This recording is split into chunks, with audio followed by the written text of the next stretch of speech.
दोस्तों नमस्कार। Teach take के क्लास 10th के लाइव सेशन में आप सभी का स्वागत है।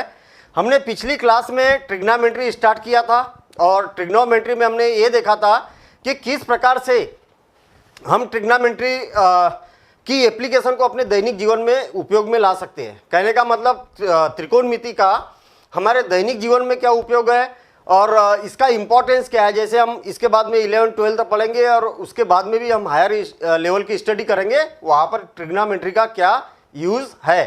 तो ट्रिग्नोमेट्री एक बड़ा इंटरेस्टिंग भी चैप्टर है और उससे रिलेटेड हमने ये सारे फार्मूले वहाँ पर प्रूफ किए थे, लिखे थे कि ये क्या होते हैं। कई सारे बच्चों के अभी भी कमेंट्स आ रहे थे कि सर साइन का मतलब क्या होता है, तो बड़ा क्लियर है। मान लिया जाए हमारे पास में कोई थोड़ा सा एक 60 में 5 मिनट में हम पुराना जो लेक्चर हुआ था, हमारा पुरानी क्लास हुई थी, उस पर डिस्कशन करेंगे। फिर उसके बाद में हम आज क्या करने वाले हैं, आज एग्जाम्पल के क्वेश्चन करेंगे और एक्सरसाइज के क्वेश्चन करेंगे, ठीक है। और कंटिन्यूस एक तरफ से हम चलेंगे और पूरा 0 लेवल से कॉन्सेप्ट कवर करने की कोशिश करेंगे। देखना बड़ा सिंपल सा कॉन्सेप्ट है त्रिकोणमिति या ट्रिग्नोमेट्री। इसका मतलब 3 कोणों की बात यहाँ पर की जाती है। एक कोण इसमें क्या होता है, समकोण होता है। 2 कोण क्या होते हैं, इसमें न्यून कोण होते हैं। न्यून कोण का मतलब 0 डिग्री से बड़े और 90 डिग्री से छोटे, ठीक है। तो इसमें से एक कोण को बनाया जाता है हीरो। पूरे त्रिभुज का क्या बनाया जाता है, इसको हीरो बनाया जाता है। हीरो का मतलब ऐसी कोई मैथमेटिकल लैंग्वेज नहीं है। हम यहाँ पर ये बोल सकते हैं कि दोनों में से एक को प्रिंसिपल बोला जाएगा, एक को मुख्य कोण कहा जाएगा। अब इसके और इसके बीच में जो होता है आधार होता है, आधार।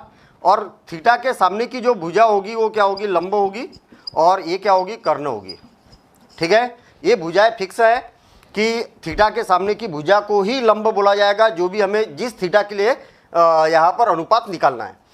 90 अंश की और थीटा के बीच की भुजा को ही आधार बोला जाएगा, या इसको बेस भी बोला जाता है, और इसको परपेंडिकुलर बोला जाता है, और इसको हाइपोटेनिस बोला जाता है, ठीक है, इंग्लिश में अगर बोले तो। अब यहां पर हमारे पास में 3 भुजाएं हैं। अब 3 भुजाओं के बीच में कोई ना कोई तो एक रिलेशन होगा, और उस रिलेशन का नाम कुछ ना कुछ तो होगा ना। अब इसमें कंफ्यूजन वाली कोई बात ही नहीं है कि sir sine theta equal to लंब बटे कर्ण क्या है, क्यों साइन थीटा इक्वल टू ही लंब बटे कर्ण होता है। तो यहाँ पर आपको कोई भी कंफ्यूजन नहीं होना चाहिए। साइन थीटा लंब और कर्ण का जो संबंध है, उस संबंध का नाम साइन है, ऐसा आप समझ सकते हैं। और कर्ण का और लंब से जो संबंध है उसका नाम कोसेक है। ये सब नाम है ना भाई। किसी का नाम अगर राहुल है तो है राहुल, ठीक है ना। क्यों, क्योंकि उसका मतलब कुछ तो उसको कभी अगर बुलाना है, भाई राहुल इधर आ जाओ, तो उसका नाम होना चाहिए ना। तो ये सब क्या है, नाम है। लेकिन इस नाम की मीनिंग क्या है, तो इसका अनुपात है, 2 भुजाओं का अनुपात। इसका ये डिवाइडेड बाय ये साइन, और ये डिवाइडेड बाय ये कोसेक, ये डिवाइडेड बाय ये कास, और ये डिवाइडेड बाय ये सेक, ये डिवाइडेड बाय ये टेन, और ये डिवाइडेड बाय ये कॉट। और बड़ा सिंपल है, इसको याद रखना। ट्रिग्नोमेट्री के फार्मूले में देखिए टेक्निक बहुत सारी है, लेकिन टेक्निक में क्या होता है कि जब हम क्वेश्चन को सॉल्व करते हैं तो वहाँ पर अगर टेक्निक का यूज़ करेंगे तो कहीं ना कहीं आपको प्रोफार्मा लिखना पड़ेगा, तो टाइम की वेस्टेज ज़्यादा है। तो इसको याद रखना बड़ा सिंपल है, और याद रखने का तरीका मैंने बताया भी था कि ये सारे फार्मूले जो है उसको याद कैसे रखे जाए। ये जो समकोण त्रिभुज दिखाई दे रहा, ऐसा आप समकोण त्रिभुज बना दीजिए। ये क्या है, परपेंडिकुलर है यानी कि लंब है। ये क्या है, आधार है यानी कि बेस है। और ये यहाँ पर क्या है, ये कर्ण है, ठीक है। इसका आर्डर अच्छे से मालूम होना चाहिए। साइन कास टेन काट सेक कोसेक, क्या साइन का, अच्छा आर्डर इसी आर्डर में याद भी होना चाहिए। साइन कास टेन काट सेक कोसेक, साइन कास टेन काट सेक कोसेक, ऐसा याद होना चाहिए, ठीक है। आर्डर इधर उधर नहीं करना है।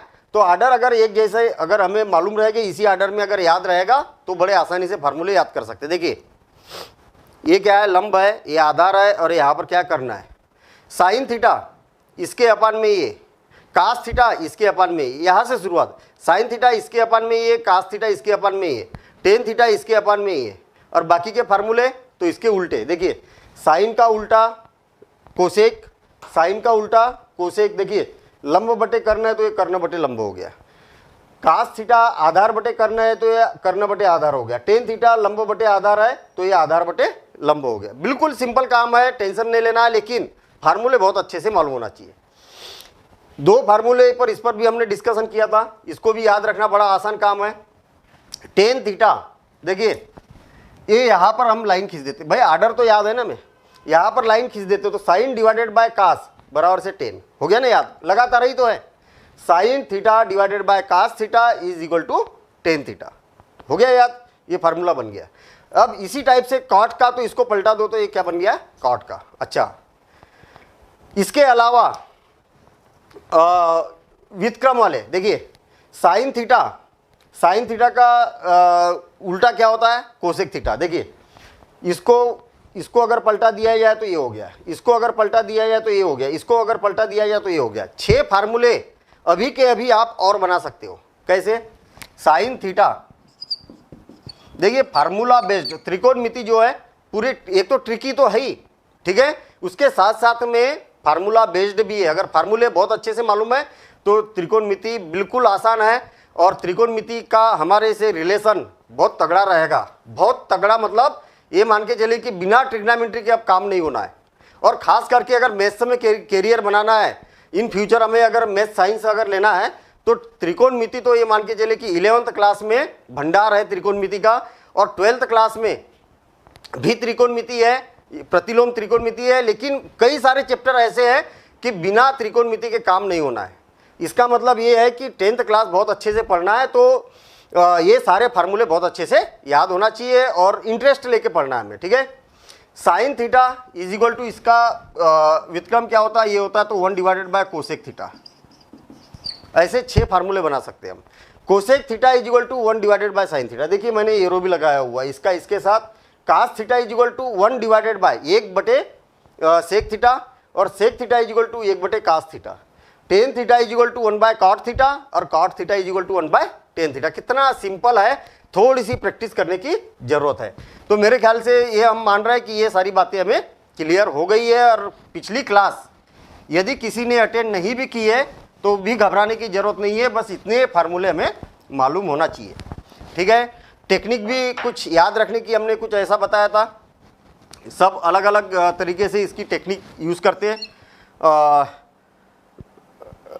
लाल बटे कक्का, ठीक है, लाल बटे कक्का।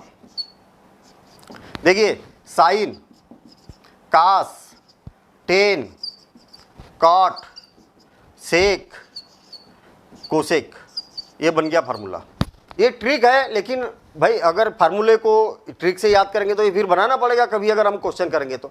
हम नहीं चाह रहे कि ये सारी टेक्निक यूज़ करें, डायरेक्ट हमें फार्मूला याद होना चाहिए। देखिए लंब बटे कर्ण साइन, साइन लंब बटे कर्ण, कास आधार बटे कर्ण, टेन लंब बटे आधार, कॉट आधार बटे लंब, सेक कर्ण बटे आधार, और कोसेक कर्ण बटे लंब। तो इस प्रकार से इसको फार्मूले को याद रखा जाता है। अगर इंग्लिश में अगर याद रखना है तो पंडित बद्री प्रसाद, बहुत सारे अलग अलग तरीके से इसको याद रखा जा सकता है। पंडित बद्री प्रसाद हर हर बोले, ठीक है, पंडित बद्री प्रसाद हर हर बोले। ये हो जाएगा साइन, ये हो जाएगा कास, ये हो जाएगा टेन, कॉट, सेक, कोसेक, ये बन गया फार्मूला। देखिए perpendicular by hypotenuse, sine theta perpendicular by hypotenuse, cos theta base by hypotenuse, tan theta perpendicular by base, cot theta base by perpendicular, sec hypotenuse by base, और cosec hypotenuse by perpendicular. देखिए पूरे फार्मूले यहाँ पर बन गए, ठीक है। लेकिन मैं कभी भी सजेशन नहीं दूंगा कि ऐसे फार्मूलों को याद रखना है। जो फार्मूले याद रखना है तो तुरंत साइन अगर बोला तो लंब बटे कर्ण या परपेंडिकुलर बाय हाइपोटेन्यूज हमारे दिमाग में तुरंत आना चाहिए, ठीक है। टाइम कंज्यूमिंग नहीं चाहिए। 10th क्लास में ऐसा नहीं होना चाहिए कि हमसे क्वेश्चन बन रहा था लेकिन टाइम की कमी आने के कारण हम क्वेश्चन नहीं बना पा रहे, ठीक है। अब पिछली क्लास में हमने पूरा बेसिक बताया था, लेकिन बेसिक इतना स्ट्रांग होना चाहिए हमारा कि जो एक्सरसाइज आने वाली